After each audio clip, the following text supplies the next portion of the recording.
안녕하십니까. 자, 여러분, 앞 시간에 이어서 태아의 개별적 보호주의 계속 보시도록 하겠습니다.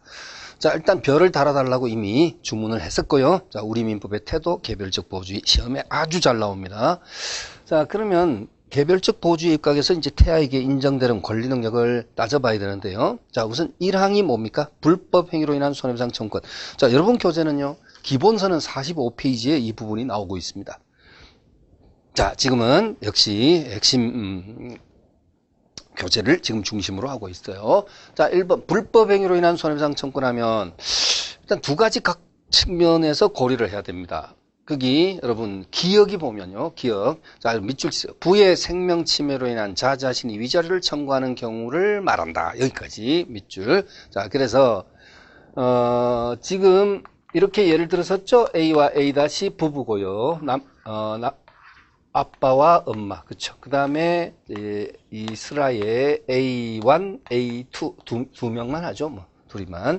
자, 근데 이제 A1은 3살, 3세, A2는 태아. 엄마 몸속에 있는, 자, 이 엄마의 몸속에 있는 태아입니다. 근데 아빠가 교통사고로 사망을 했다.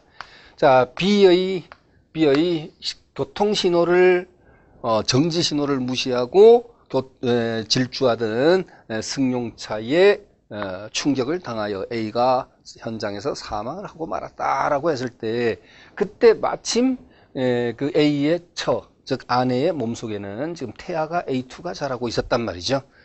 물론 이제 A1 이 친구는 친구라고 표현은 좀 그렇지만 얘는 3살이니까 뭐 당연히 권리 능력이 인정된다. 모든 법률 관계에서 당연히 권리 능력이 인정된다는 것은 그건 말할 필요가 없는데, 문제는 이 태아가 문제가 된다, 그죠? 그래서 이 태아가 과연 불법 행위, 가해자 B에 대해서 불법 행위에 따른 손해배상 청구를 과연 행사할 수 있느냐? 라는 것입니다. 그렇죠?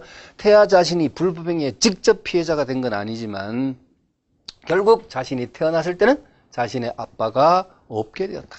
자신의 아빠를 볼 수 없다는 이 정신적 고통에 따른 손해. 이걸 우리가 뭐라 그러죠? 세 글자로 위자료라 그러죠. 위자료 청구권. 그러니까 이 위자료 청구권을 행사할 수 있다는 겁니다. 이 태아는 바로 이 가해자 B에 대해서 위자료 청구권을 행사할 수 있다.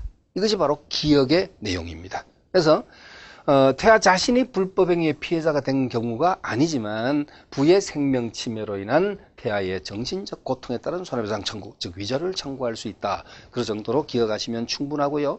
니언을 보십시오. 니언은 뭐냐면요, 태아 자신이 직접 피해자가 된 경우입니다. 이것은 이 사례로 들기는 곤란하고, 이번에는 예를 바꿔서 태아의 엄마가, 자, 임신부가 병원에서 약물 주사를 한 대 처방을 받았는데, 문제는 그 주사는 태아의 성장, 발육을 돕고 임신부의 건강을 도모한다는 영양제, 보조제 역할을 한다 해서 주사 처방을 하나 받았는데, 그것이 결과적으로 이 태아가 장애를 가지고 태어나게 된 원인이 되었다.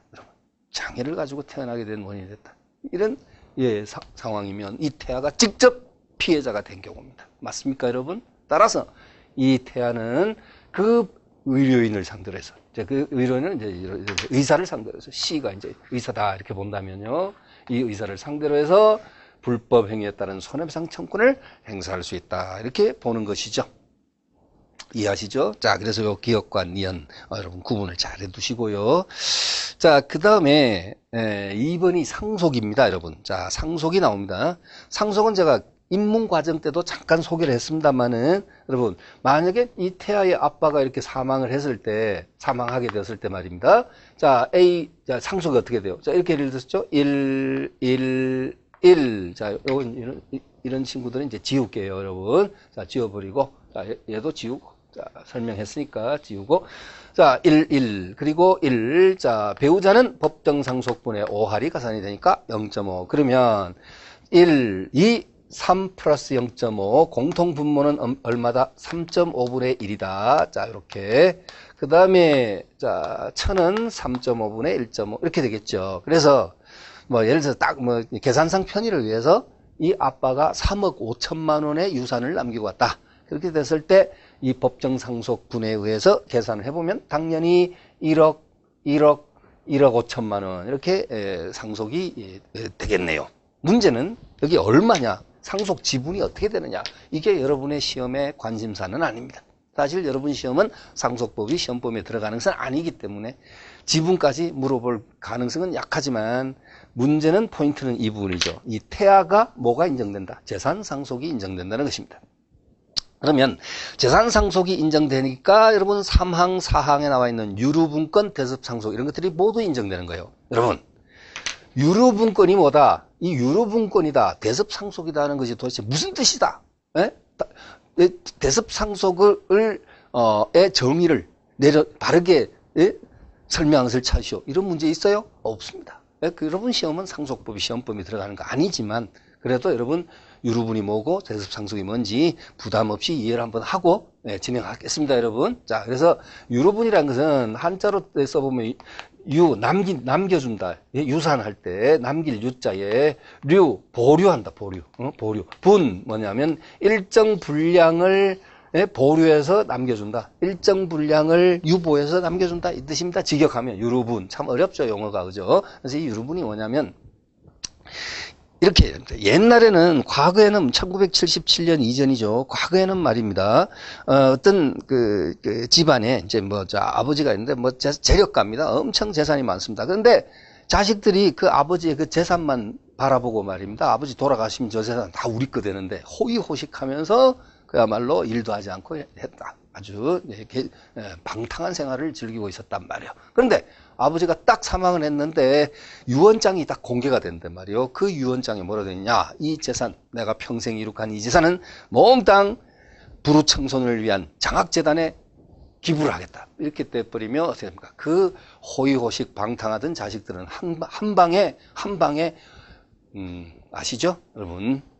깡통 차는 겁니다. 집도 없이 그냥 내쫓김을 당할 수밖에 없는 상황이다. 그렇죠? 어떻게 보면 일침을 가한 것이죠. 아버지가 말입니다. 자, 그런데 그렇지 않습니다. 이제는 그럴 수가 없는 거예요. 예를 들면 유류분 제도라는 것이 만들어져 가지고요. 그 피상속인이 그만한 재산을 남기고 사망하게 된 데 대해서 그러니까 가족들에게도 힘이 있었다고. 크든 작든 힘이 있었다, 가족들에게. 그렇기 때문에 여러분 지금 참고로 들으십니다.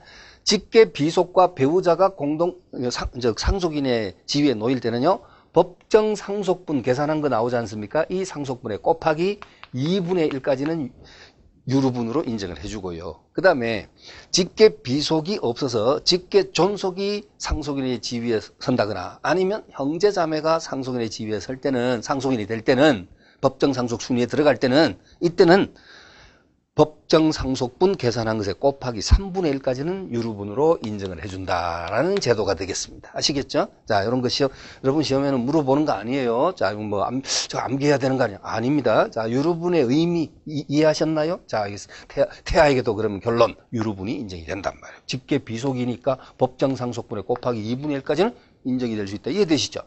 그 다음 보세요. 자, 대습상속이라는 것이 나오죠? 자, 대습상속도 마찬가지예요. 이것도요. 자, 우리가 이렇게 할게요. A-가 할아버지, A가 아빠, A1 할게요. 그냥. 자, 요 그림하고 또 별개 그림이라고. 그러면 여러분 저거하고 또 헷갈릴까? 아예 그냥 B로 시작하겠습니다. B-B, B1 이렇게 할게요. 자, 이 B1은 태아입니다. 그리고 B는 아빠입니다. 그리고 이 A-는 B 중심으로 오면 조부다, 할아버지다. 예를 들어 이렇게 됐을 때 할아버지가 사망을 했는데 그러면 아빠가 당연히 상속인의 지위에 올라서겠죠. 그런데 문제는 뭐냐면 아빠가 할아버지보다 먼저 사망한 사실, 먼저 세상을 떴어요. 먼저 떴습니다. 그런데 뭐 어떻게 되냐면 이 태아가 아빠의 자리로 승계에 올라가서 큰아버지, 삼촌, 고모들과 대등선상에서 상속을 받는다는 거예요. 자기 아빠 자리로 올라가서. 이해되세요? 이런 것을 뭐라 한다고요? 대습상속이랍니다.